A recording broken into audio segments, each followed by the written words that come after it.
Hindi pa rin makapaniwala ang junior high school student na si Rian Fulminia Acevedo matapos niyang maiuwi ang gintong medalya sa katatapos lang na 6th Copernicus Olympiad sa Houston, Texas.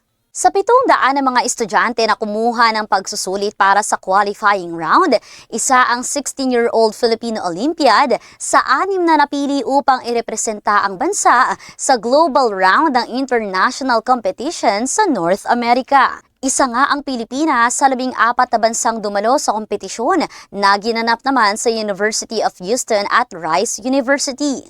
2 gold, 1 silver at 3 bronze medals ang nasungkit ng mga estudyanteng Pinoy sa nasabing international competition.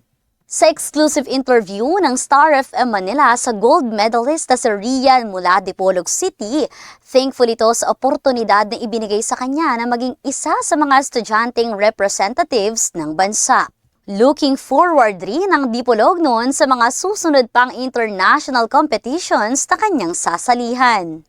I have so many more to look forward to, honestly. I think it's a great privilege that our school is so open to international competitions. I feel like this was such a big advantage to me to be in this school. Nagpasalamat naman ito sa lahat ng mga taong sumuporta sa kanyang journey.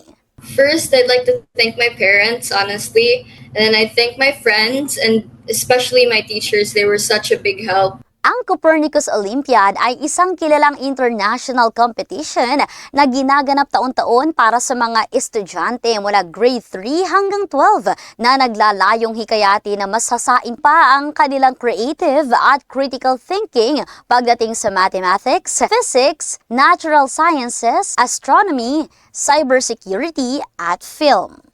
Yan ang report mula rito sa himpilan ng 102.7 Star FM Manila. Nag-uulat Star DJ Kimi Gora para sa number 1 and most trusted radio network in the country, Bombo Radio Philippines. Basta Radio, Bombo!